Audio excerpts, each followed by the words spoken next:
Okay guys, selamat datang di channel Umar dan Fibran 78. Okay, ini kakak saya, Bibi Dua Abisha. Okay, ini pula. Yang jadi channel, dia mesti cakap. Nama channel saya Mina. Kenapa Amina cakap ada I2, tak ada H. Okay dah. Ni Ali. Adik saya. Kita akan main nyanyi. Pos. Jangan. Sabar, okay, kita. So, kita akan nyanyi. Saya nak start dulu. Biar juri pilih. Juri Fatah dengan Ica. Cepat. Siapa pilih? Ica dengan Fatah nak pilih siapa dulu? Nyanyi. Okay, Ali dulu nyanyi. Cepat. Nyanyi apa? Nyanyi lagu apa-apa je dekat sini. Fatah tahu lagu apa? Lagu je apa-apa. Okay, juri sini. Duduk sini. Juri sini. Cepat nyanyi. Mana? Tak tahu pun lagu apa.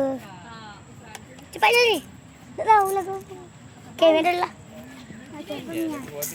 Cepatlah. Jika tidak hari ini, mungkin minggu depan. Dah. Jika tidak minggu ini, mungkin tahun depan.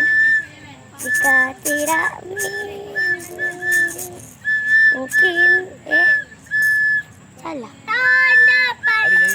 Kalau harapan kan dasar yang kita impikan. Okey, Ali pula. Uma. Umar pula cepat. Apa? Lagu apa? Patah. Uma lah. Mika. Okay. Mati jadi. Ini tak.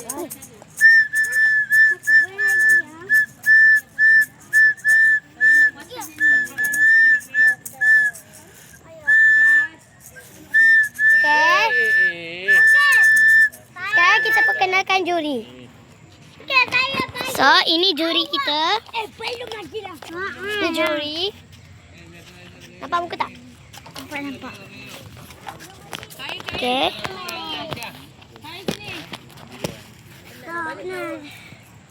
Cepat nyanyi pula. Nyanyi lah. Sini Mika nyanyi. Mika nyanyi. Nyanyi. Panasnya botol air ni. Nyanyi. Pegang panas.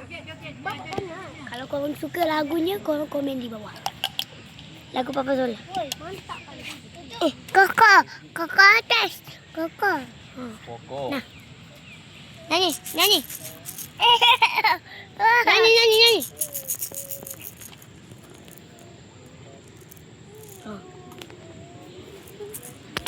Okay, so bawa pergi rumah jap.